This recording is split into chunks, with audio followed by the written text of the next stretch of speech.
Hello and welcome to an extremely special episode of Michael and Mom Talk Cancer. I am your official host, Michael Kramer, and I am the other official host. I am Ashley, Michael's mom, and I'm gonna say this is not just like an amazing episode, this is a delicious episode. Because if any of you can actually see this, Michael and I are wearing some really cool shirts. We're so excited to introduce Rashad Hayes. We need the applause. Wow. Yes, welcome, Rashad. welcome, man. I'm happy to be here. Y'all have a very contagious spirit of just like love and happiness. So every time I talk to y'all, I feel all bubbly, and I'm like, man, I feel like I know y'all all my life. So I'm honored to spend this time talking to you all. That we feel the same. We met you literally 2 weeks ago at Cancercon, and the minute we met you, we were just like, you're one of our people. Yeah. Yes. All right. That's We have like, that's life. yeah, and I know some people are listening and not watching, but if you happen to be watching, we're both wearing some really cool shirts, and we're going to talk about it that say cake, and we're going to talk about that in a minute. And Rashad, you shocked us because you're wearing a hoodie that we made. yeah. No one fights alone, and we're just so psyched about that.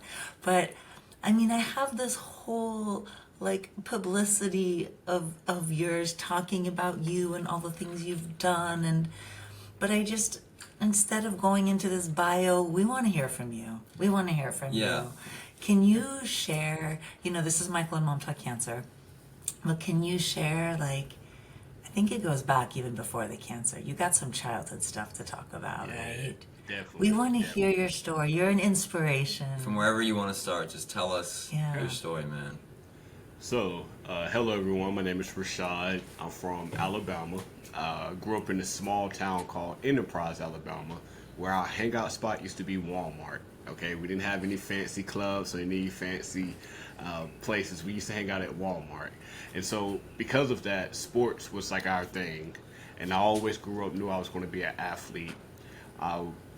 Unfortunately, I grew up in your typical household with a single parent. And it was no fault to anyone. It's just sometimes that's how life works. I'm the oldest out of 9 siblings. Either we have the What? same- Wow, I didn't know you didn't had 9 know that. siblings. Yeah. That Either part we I have did the not same, know. Either we have the same mom or we have the same dad. And so for the longest, it was almost kind of split. And so I was raised by my mom. She worked 2 jobs. And so because I was the oldest, I had to kind of be the one to kind of take care of everyone. And so all my life, all I knew was taking care of everybody else. I didn't really know how to take care of myself. And so went through some trials and tribulations as a child. I didn't get a chance to have a childhood. My childhood was cooking ramen noodles and hot dogs for my family. It was making sure that, nobody could get in the house. My mom was gone. And so it really taught me a little bit about adversity starting off. But it wasn't until I was 14 years old that I found the eviction notice that I realized that adversity was real. At that time, my mom was down in Florida with my siblings, and I couldn't go because I had sports. I was playing football, so I had workouts. And as I was playing football, I decided to go home after I was done, and I was on the computer just kind of relaxing, and I hear a knock on the door. And when I get that knock on the door, I don't open the door because I know I'm 14. None of my friends can drive, and nobody know I'm here by myself. And so I look through the peephole, and there is a sheriff. And as I see him, my heart kind of sinks because I'm like, what did I do wrong? I immediately thought it was me. And at that time, he was putting eviction notice on the door. And I think that was the moment that I realized that my mom was struggling and suffering, and I didn't know. And so it started to make me look at everybody else. Like, man, I know you're smiling, but what are you going through? Like, I know it just kind of made me be more empathetic to a lot of people's pain. You became Wait, so wait, mature wait. at such a young age. Talk to me. At 14, I feel like this is one of our huge lessons, and we try to share this all the time. But at 14, you already knew that.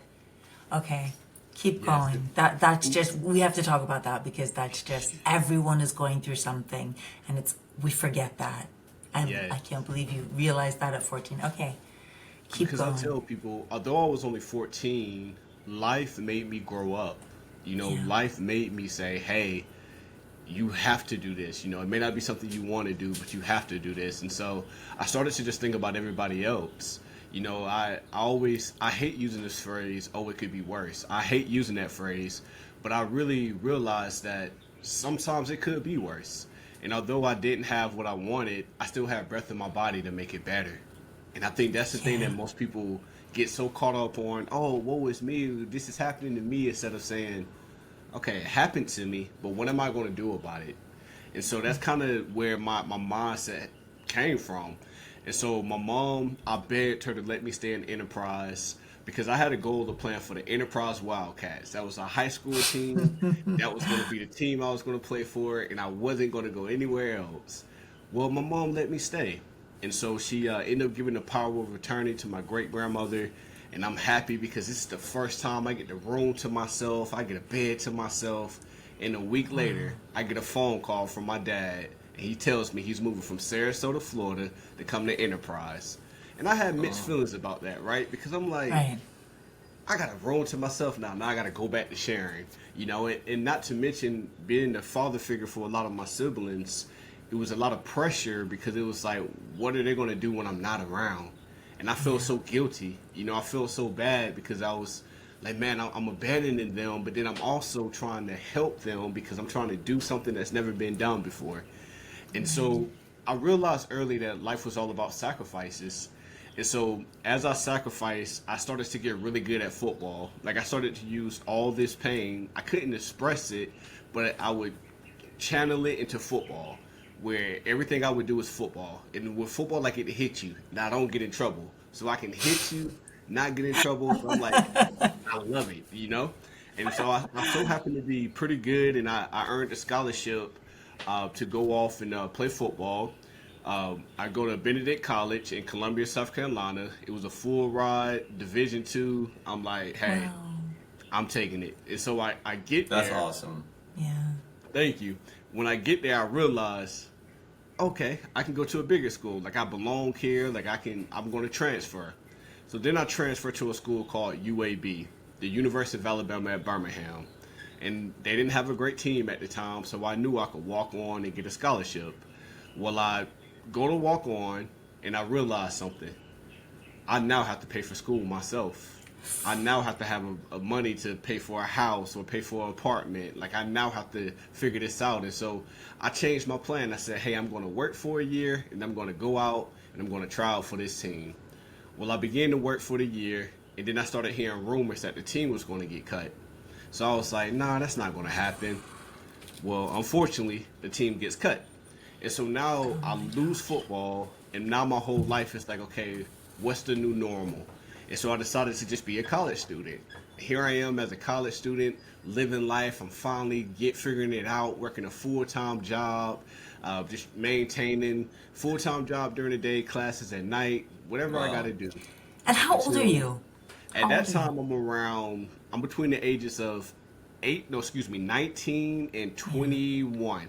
At that So you've time. always been a crazy hard worker. You've always had that Always. motivation. Always, because I always knew if it was something I wanted, I had to go get it. I wasn't fortunate to have people that could just say, hey, here, so Yeah. for me, Yeah. I was just like, I'll go get it, So Yeah. don't tell me I can't have anything, because I'm going to come back 5 years from now and be like, look what I got. And so that's always been me. Like, it was just something that I learned to embrace. And so as I was moving on, again, I'm working a full-time job. I'm going to school full-time. Where most kids are partying, I couldn't because I had bills to pay.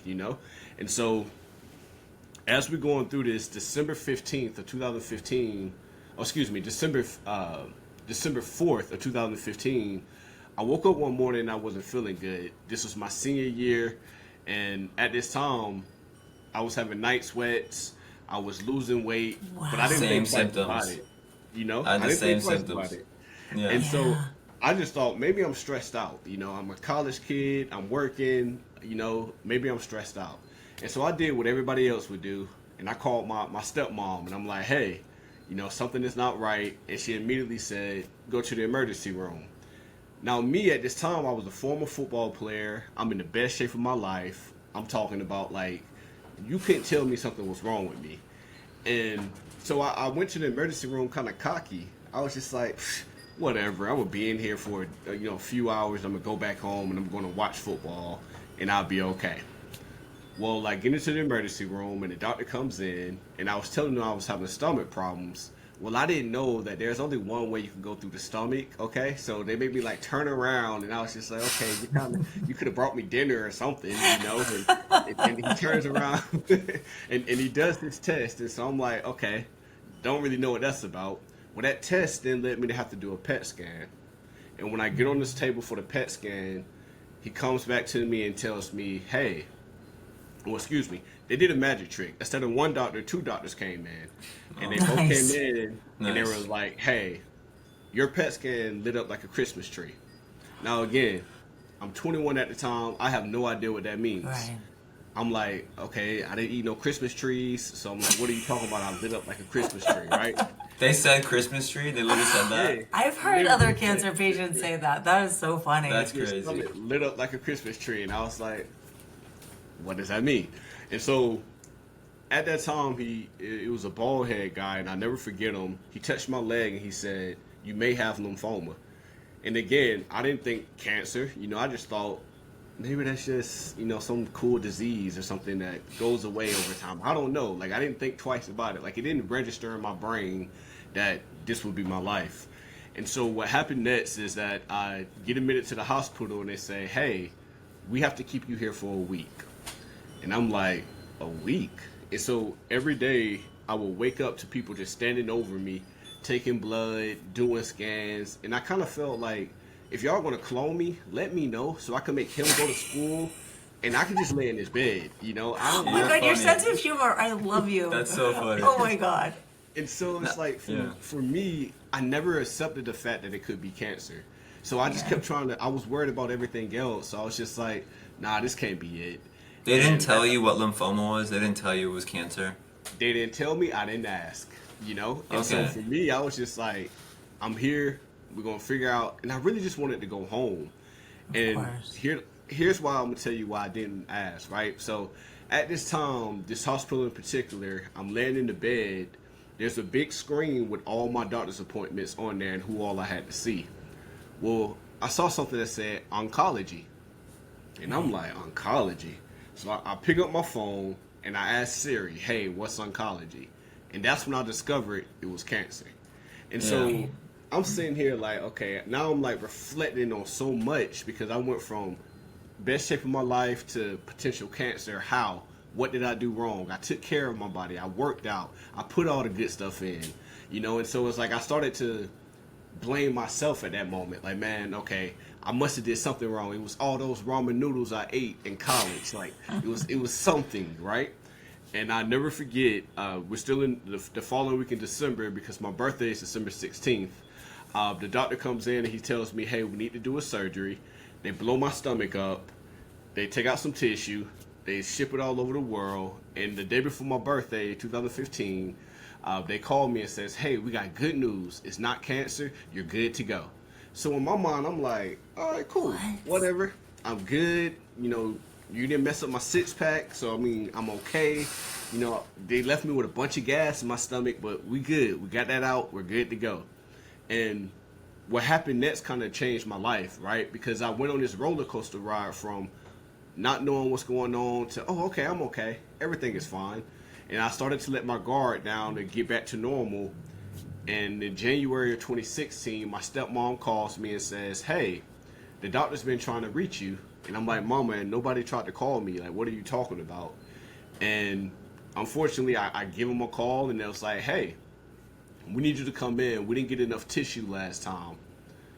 This time, they cut me 5 inches up from my belly button, and they completely killed my six-pack at that moment. And they couldn't even cut in a straight line. So it's like crooked. And it's like, okay, you idiots. But they take it out. After they take it out, immediately they say, hey, we have to start chemotherapy. You have follicular lymphoma, and we have to immediately start treatment. And so I get rushed into emergency surgery to have this poured in my chest, and the next day I started chemotherapy. And so it went from going down to going back up to instantly right back down. And at this time I'm 22. And the thing I could think about was I couldn't control this. It was a blood cancer, right? And at that time I didn't know that follicular lymphoma, that it was incurable. So in my mind I'm thinking, I'm just going to do this chemo, do this 6 cycles, and I'm going to be free. I never knew that this would be something I would live with for the rest of my life. Again, I didn't want to know. I was afraid because, and I can admit it now, that I was truly afraid that cancer was going to win. And I kept saying, oh, I'm living with cancer, instead of realizing that cancer is living with me. And that mindset really shifted me, like, yo, you got to live with me. I'm not living with you. So meaning that I'm going to live life on my terms. I'm going to take care of my body. I'm going to do what I got to do to embrace what it means to live. Because for so long, for my childhood, I was surviving. But cancer allowed me to live. And so now that kind of fuels my passion as to what I do now, where I travel the world and literally talk to people about cake, and really embrace things. And so that's a little bit about my story and why I'm just so passionate and why I care so much. It's because all my life I had to care for people. Cancer allowed me to care for myself, and now I'm able to do both and help others. What was going through your mind when they told you had cancer? Because they said you didn't have cancer, and then you come back and they're like, oh, you do have cancer. So what were you thinking? I'm going to be honest, when I was out in public, I was all smiley and I was telling people, oh, I'm okay. But when I was by myself in the dark, I was suicidal, because I watched my body. I knew my body was going to change, and I watched it go from this athletic type to no eyebrows and no hair, and I'm like, who is this guy? I lost myself. Initially I thought I lost myself, but in reality I discovered I found myself. And that's 100%. where, I was grateful for it. But that was the first thing that thought in my mind was, one, who do I trust? And so like there's all this doubt because you told me no, then you told me yeah, and now I'm hooked up to this machine. And of course, unfortunately, I didn't go to a children's hospital. So when I walk in for my first day of chemo, everybody's older than me and everybody's staring at me. And I'm like, I don't want to be here either, And they're like, why are you here? And I'm like, I'm just like you, unfortunately. And so it really, I was bitter. I was bitter as hell. Like I was angry. I was frustrated because my goal was to create a better life for my siblings and doing what I got to do to help my family. And now I got to deal with this. Until I started to realize, no, cancer got to deal with me. And I'm stubborn, right? So I know cancer's tired of me, but I'm going to keep fighting it. I'm going to keep doing what I have to do to show cancer that it can't stop me. And I think that's the beautiful part that I can say about this whole process is that if it wasn't for cancer, I don't think I would ever be living. I'm living now. Like I'm actually, it's not about, oh, I get to go do what I want to do. No, I'm actually living. I'm smelling the roses. I'm eating the cakes. I'm doing whatever I have to do to just enjoy life. I just feel the two of us, we're both sitting here on the edge of our seats because every word you say, we're like, yes. It gave you this new perspective, and that's so beautiful. I love that. But it's such an interesting story to go from you're taking care of all these people and yourself, and you want to help your family, but then you realize you have to step back and just take care of yourself. So that's definitely like a different experience. I'm sure it was like weird. Yes. And I think that's why I teach people, don't burn your cake, right? Because it's one thing for me to help you bake another cake, right? And help you and help you and help you. But am I really helping you if I'm doing it for you? No. Mm-hmm. But in reality, if I do it myself and you just so happen to watch me, you're able to first realize it's okay to make mistakes. I think we put all this pressure on ourselves because we see somebody do it perfectly and we think, oh, we got to do it just like them. But the issue is we're not equipped to do exactly what they did. But if I sit in the kitchen with you, I can see, okay, well, hey, they tried this. Let me try this. Okay, this didn't work for me, so let me try something else. Okay, this works for me. And so when I tell people not to burn your cake, what I'm really saying is don't forget about yourself. You're worthy of being loved too. You're worthy of enjoying the fruit of your labor, Oh my gosh. We need to hear about your journey. When did this, because you're so young, 22, and follicular lymphoma, that's usually someone older. We already know that. We know that cancer. And you said so many things. Michael also went through that roller coaster of like being admitted for a week, not figuring out what his diagnosis was, being sent home. We weren't sure for 2 weeks. Was it cancer? Was it not cancer? That part of your story, I was like, gosh, we can relate to that roller coaster as well. And then when you get hit with a cancer like you have and a cancer like he had, But what was it like when, because you were an athlete, like you were in the best shape. that was the other thing you have in common. The two of you like, check all the boxes. Yeah, you were athletes. super healthy. This one was an athlete, ate the right food, healthy, not overweight, didn't drink, didn't smoke, didn't party, just like you. So that's even, I don't want to say harder, because in a way it's better because your bodies, I think, were so strong, right? Right. But mentally, Yes, that was the challenge. For me, mentally was the challenge at first, because chemo, I had to go through R-CHOP. I can't really Right. tell you all those big old words, but I remember R-CHOP. And there was this my one husband did drug- R-CHOP. I hated that one. There Yeah. was one drug in particular, they called it the Red Devil, and it was in the syringe. And I remember Yeah. they came in PPEs, and I'm like, you gotta wear that to put that in me. How does that make sense? And then they tell me when you use the restroom, you gotta flush twice because you can make the person behind you sick. And I'm thinking to myself, what about me? like this is going inside of me. And so mentally, I had to realize that physically my body was going to decline. So I had to strengthen my mind. I had to start telling myself, hey, this is only a process. Hey, what lesson are you going to try to learn? Hey, how are you going to maneuver through this? Hey, and I just kept talking to myself. And to this day, it's a habit I do. Before I get on the stage, I will literally go in my living room and I just walk back and forth just talking. Now, I'm not going to say anything I said in that living room, but I'm just getting my mind prepared to what could happen. Because when I was diagnosed with cancer, I wasn't expecting that. So now I'm playing 99 scenarios where if I walk in the stage and nobody laughs at my first joke, okay, what's my backup? Okay, somebody laughs at my joke. Okay, what do I do next? And so I go through all these scenarios now, not to panic, but to make sure that I'm comfortable when life is throwing whatever it's going to throw at me. Because you are an expert at adapting. You're an expert. And you also said something that Michael says in different words, but Michael always talks about not letting his disease control him and finding a way. He can't control his disease, but you he gotta can live still with it. It's like you're saying, like you have to live with it. Like if you're gonna live with something, you might as well actually live and not let it control you. Yes.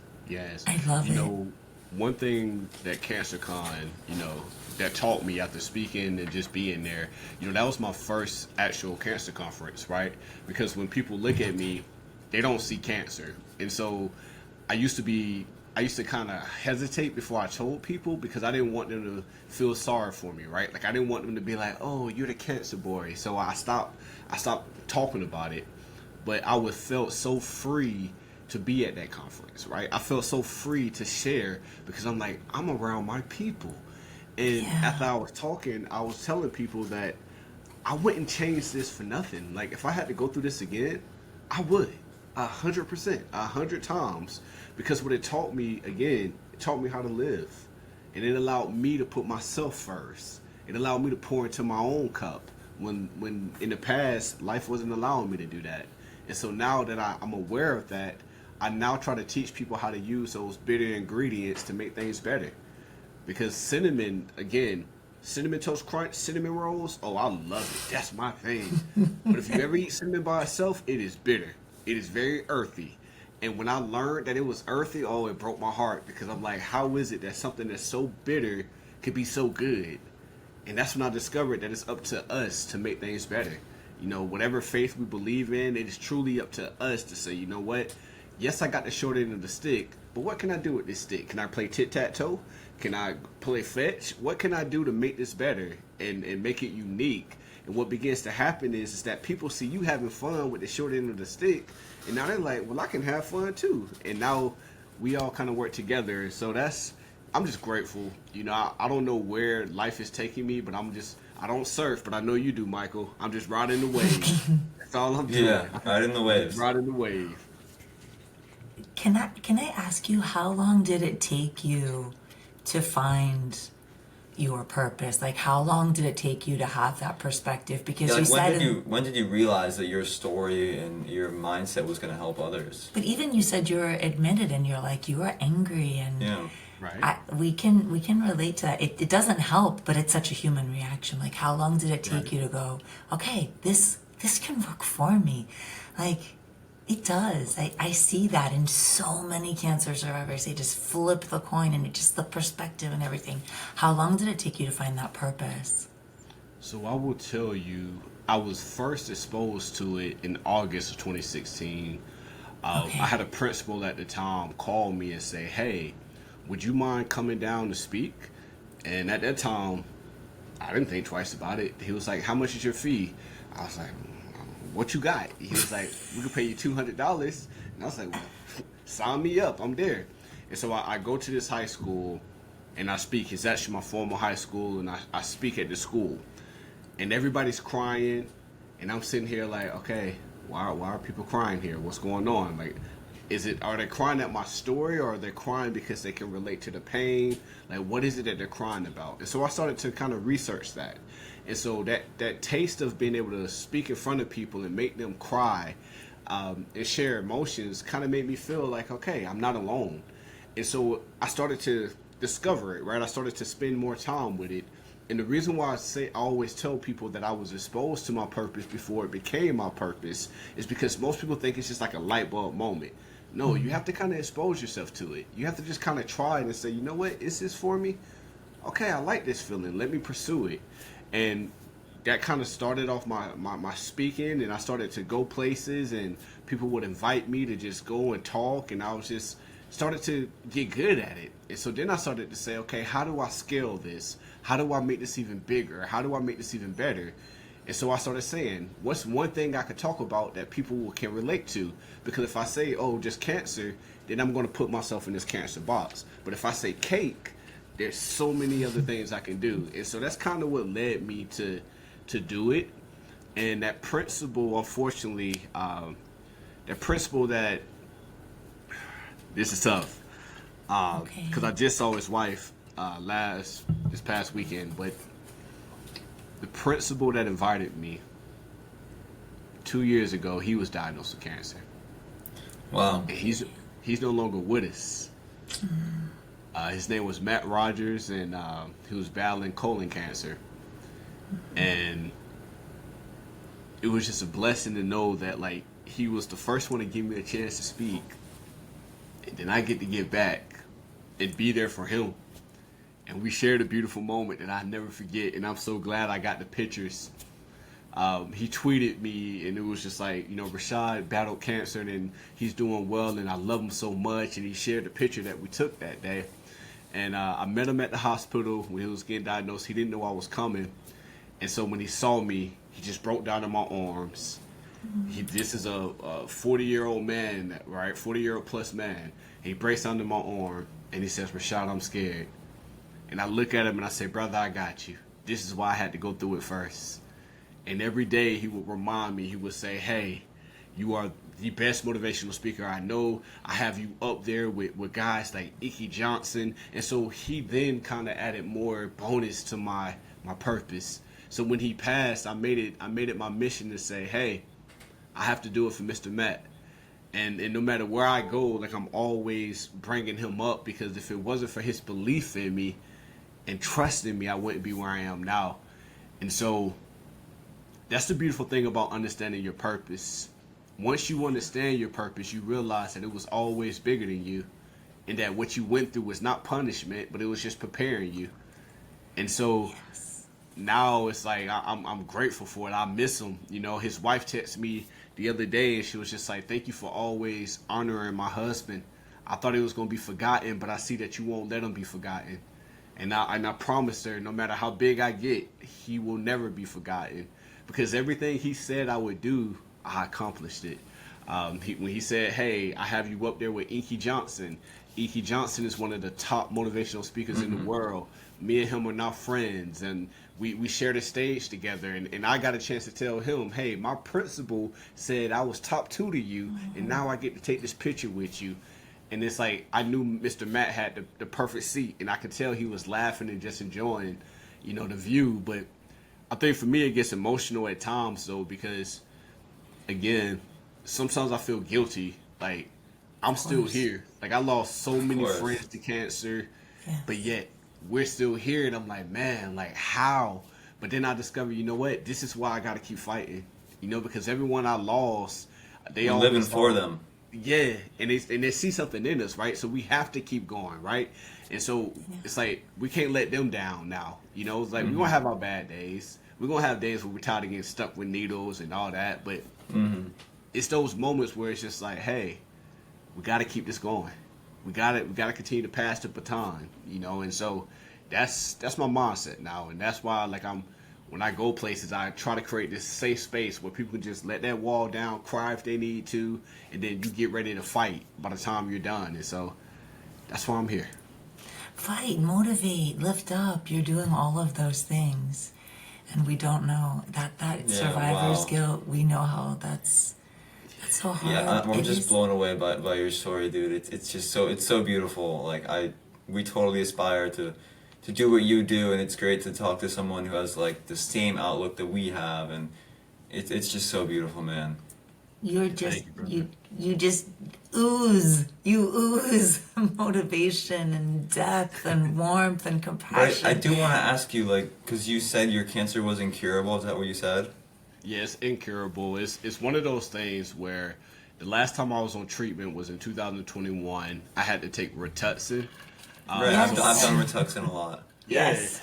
So I call it vitamin R now. So as long Nice. as like I'm not having any symptoms, I can stay on vitamin R. Well, I can stay away from it, and so I'm more of like a active surveillance, right? Because Okay. Right.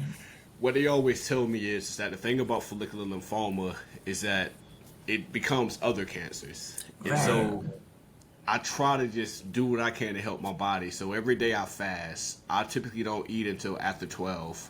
I try to just do what I can to help myself. And even though I know that it's not proven, but it's like to me, I feel like I'm doing something. In just August the 15th, before I actually came to Cancercon, I actually met with my oncologist, and he told me, hey, I'll see you in a year. And that was the first time I got Wow, the year nice. clearance. Because it went from 3 months to every 6 Yeah. months to every 9 months, and I'm finally at a year. But then that's also where it got scary. Yeah. Because then I'm course. like, okay, well, what if? Like my mind just started going, what if? But then I just said, nope, shut up, enjoy the day. You worked hard Yes. to get to this point, enjoy the day. Because tomorrow's not promised to anyone. Most people think, oh, you have cancer. Okay, well, hey, you may have addiction problems, or you may have whatever the case may be. We all have something that we're battling. So just because you can see mine or you know my story, don't mean you can control my story. And so that's why, like, I just tell people, when I'm on the stage, I want you to see my heart first, and then I can share whatever I'm going to share with you. Because We that's see your where- heart. We feel your heart. Oh my gosh. You just open your mouth and we feel your heart. We don't even need to know your story, and you're just like, Yeah. you ooze it. But can I ask you a question as a caregiver? Were you, so your mom had all your other siblings and your dad, I'm not sure what the story was. So was anyone with you when you were going That's a through good this? question. I didn't let them. Yeah. I didn't let them. So my biological mom stayed at Georgia at the time, and my stepmom and dad stayed in Enterprise. My siblings split between Enterprise and Georgia, and so I didn't let them. I thought I was protecting them, and I would tell them, "Hey, I'm okay. I'm okay. Don't worry about it. I'm okay." And because I knew their situations, right? Like I knew the burdens that they were faced with, and so I thought it was my role to protect them. And so I don't want to say I shut them out, but I didn't always tell them the truth. And so a lot of days when I did chemo, I was by myself. I would go in the room, and as I'm doing chemo, I would make friends with everybody else that's around me. And that was my community, because I knew they understood. And so it wasn't until I realized that doing it on my own was going to be detrimental to myself, that I started to let them in. That I started to say, hey, listen, seriously, I'm okay, but I got to go through this. And then they began to kind of learn the process, because as a caregiver, sometimes I felt like they were making it worse than what it could have been, in a sense, because it was like, leave me alone, I can open the door by myself, you know? And like, they were like, I feel like they were taking away my autonomy. Like, I didn't want to lose that. Like, I didn't want you to feel like you got to cut my food up. Like, yeah, I may be weak, but let me try. And so to protect myself, and I was still in school. I didn't stop going to school. Wow. I always tell people I wore masks before we had to wear masks for COVID, right? So like, I'm in the back of the classroom with a mask on, with a bandana over my head, in the back of the classroom, still trying to keep that sense of normal, because I didn't want to lose that. Because I knew if I lost that, I would have lost myself. And so that's what kind of stopped me from allowing them to be there. No matter how hard it got, I was just like, hey, I'm okay. Like, when I go to chemo, I go by myself. If y'all want to come, y'all can come, but it's no pressure. Because I didn't want them to feel like they had to be there. I wanted them to know that they wanted it. Like, I wanted to know they wanted to be there. Like, I wanted to know that you still see me. You don't see what this thing is doing to my body. You see me. And so I tried to protect that. And now it's like we could talk about it now. Now we laugh about it. I think sometimes now they forget. You know, I'm like, I'm okay with that. I'm okay. Just treat me normal. Like, make me laugh and let's have a good time. I want to go with you to your appointment because I want to go. It's really because I want to go, It'll be so much I fun. can hug you and it will be fun. And I just like play music and dance down the hall, not for any other reason. Should we ask the fun question? Not now? to take, no, wait, we can't ask the fun questions yet because first we need to know about cake. Oh, yeah, and I that's right. actually even before cake Yes. though, I can't gloss over this because you did say at one point you were like great to the public. You had your smile, you had your beautiful Rashad spirit, but on the inside you'd go home and you were even suicidal. And that is a big word, and that was a word we were afraid of saying because Michael went through that as well, of that feeling of suicidal, and it was a really hard word. Like, he couldn't even say the word, even though I knew he felt it. And now it's just recently that we talk about it more openly.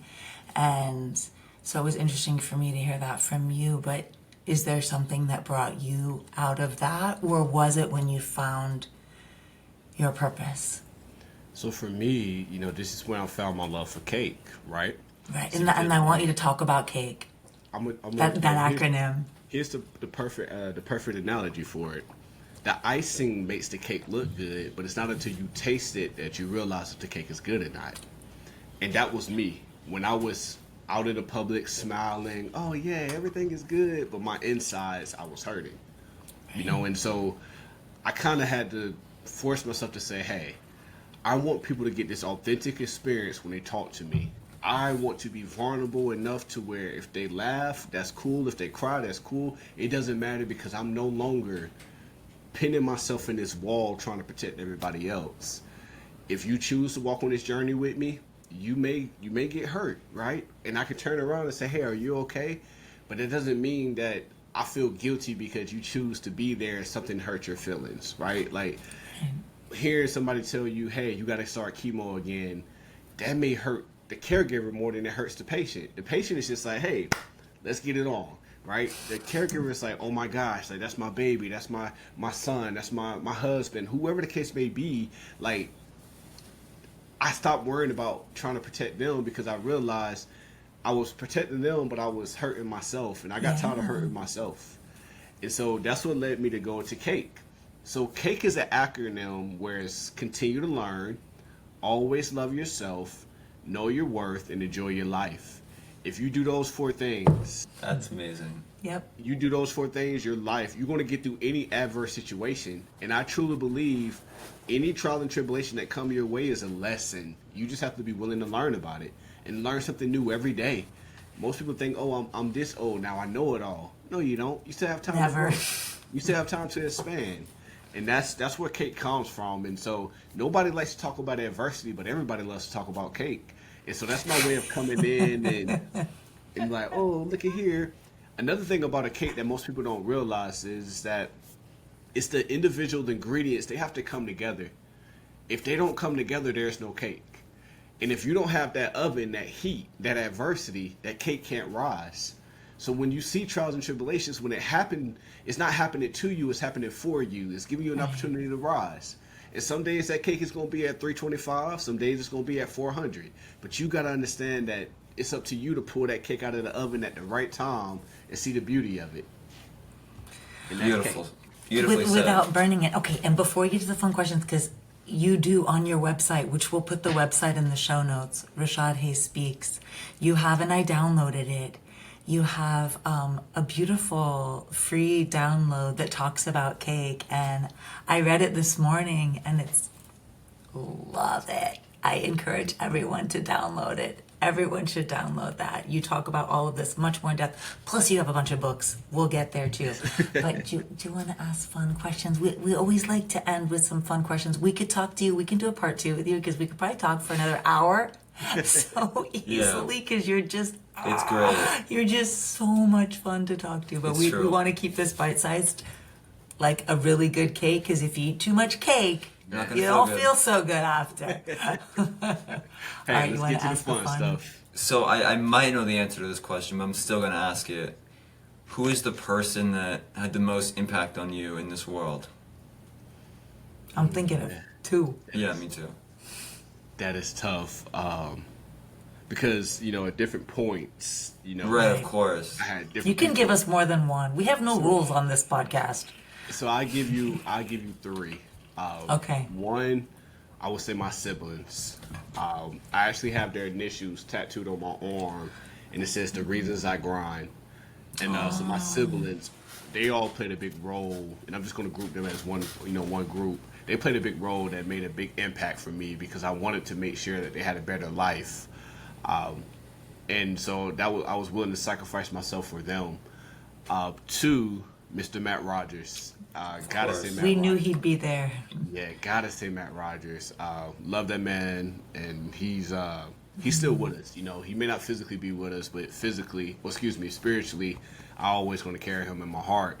And then number 3, I'm going to tell you, my number 3 is actually Inky Johnson.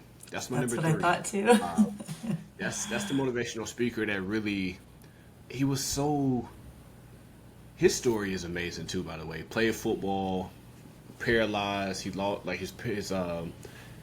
his arm was paralyzed, and he almost died on the football field. So they had to take the vein out of his leg to put in his arm, and so now he doesn't have movement of that arm. But yet, when you meet him, he's just one of those people where you're like, dude, I run through a wall right now. Like you are like, he doesn't have to see. He can only say 2 words. I see you. And boom, you ready to run through a wall. And so for him, though, I would say he's the person that made me realize that I can use this, and I don't have to just be in one place because he goes to talk to football teams. He then goes to talk to insurance companies, and he just goes all around. And so that's what kind of gave me the idea of saying, okay, hey, I don't just have to talk to one group. I can talk to more. And so that's what I do. And those are my 3 people: my siblings, Matt Rogers, and Inky Johnson. I think we knew the 2. Yeah, we knew the 2. I think we knew the 2. That's beautiful. I think I would run through a wall for you, Rashad. What was that? I will run through a wall for you. I'm telling you, Me too. 100%. There's no doubt. I would just meeting you. That's how we felt the minute I met you. I'm I would do anything. You're incredible. It's funny you say that. It's because it's when I speak now, it depends on my crowd. Just last week, this past weekend, I spoke to a football team, high school football kids. And so I'm in the locker room, and at this moment, the game wasn't going like it should have. And so one of the kids pulled me to the side and says, hey, can you come talk to us in the weight room? And I get there, everybody's quiet. I could hear, if I dropped the pen, you could hear it. And when I was done, everybody's fired up, and they end up going out and win that game. And so it's just being able to have so much passion when I'm talking to them, but then when I'm talking to CEOs, I have to talk proper, and then I have to get a little passion, and it's just all about who I talk to. And so I think that's the beautiful thing is that I just want to be a bakery. When I'm talking to the event planners, okay, hey, what's your crowd? Okay, cool. here's the type of cake I'm gonna present today, and let's get up out of here.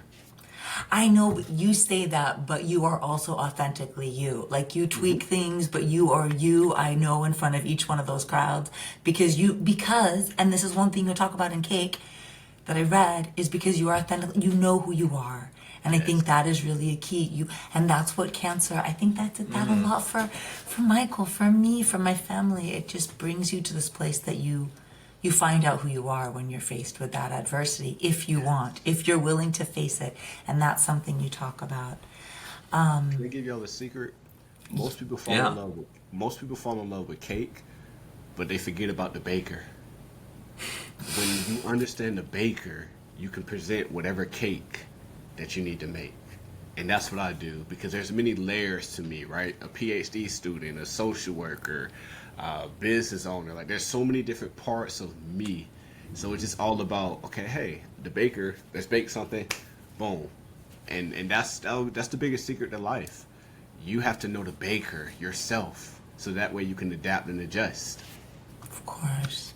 Yeah, but you know yourself. Okay, a really fun one? Yeah. If you could have any superpower, what would it be?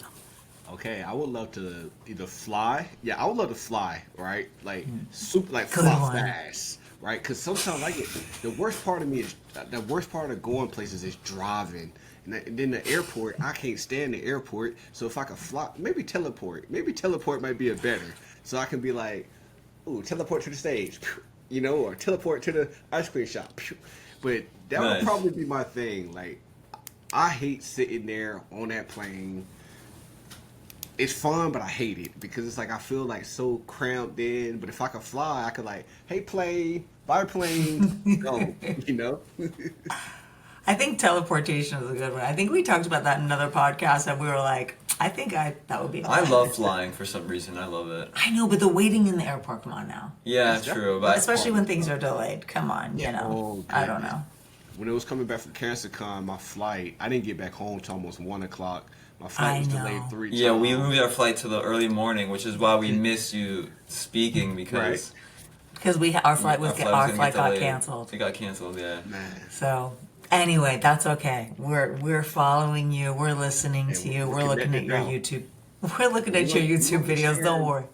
And we'll be sharing the stage soon. Mark my words. Oh no. Oh, yeah, I'm 100%. 100% sure of that. I'm 100% sure. All right, your turn.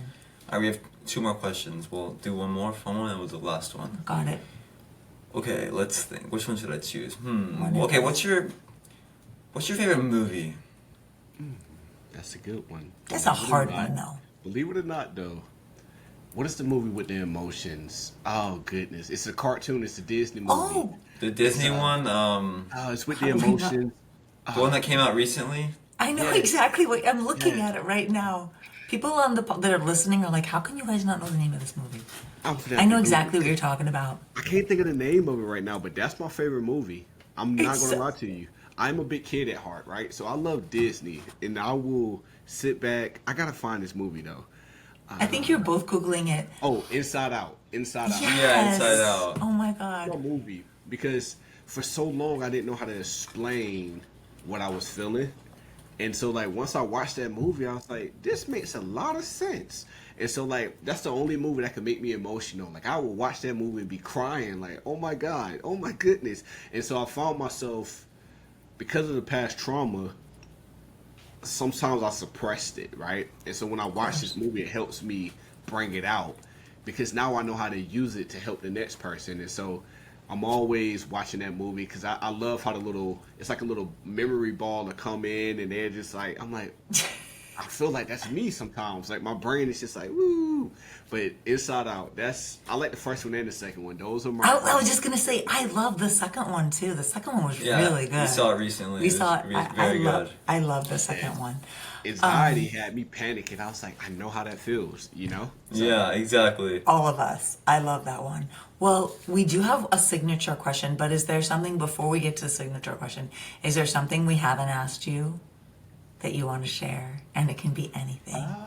I think y'all did a good job, y'all. This is all. Listen, this was the most fun I had on the podcast, right? Because I didn't feel any pressure. Like That's I didn't our have, goal. Oh yeah. Yeah, like I didn't have to be like, okay, I gotta say this is this. I could just be like myself, and that was pretty cool. So thank y'all for that. So Of course. I don't have anything. All right, we have a signature question. This is our big one. So if you knew tomorrow you were gonna die, what would you do today? I would go to the Niagara Falls, and I would stand under the waterfalls, and I would just let the water just like kind of just wash over me, and that's what I would do. Now I can't swim, that's why I won't do that now. But you know.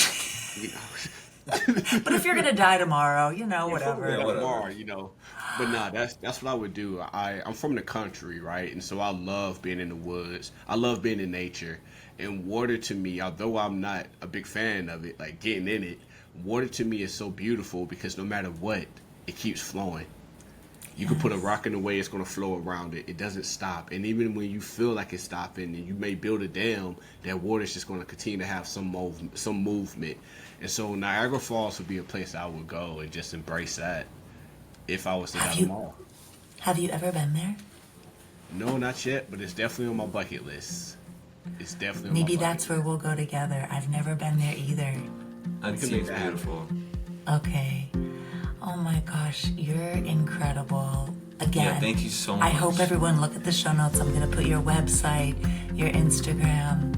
You're a motivational speaker. You have books. You have merch. Yeah. We're very similar here. We're so inspired by you. Yeah. I can't say enough. Thank you so much for taking the time to Yeah, be thank here. you. And this is an official goodbye from your host, Michael Kramer, and The other official host, Ashley, aka Mom, and Rashad. Thank you. Thank you so much, everyone, for listening. Mwah. Until next time.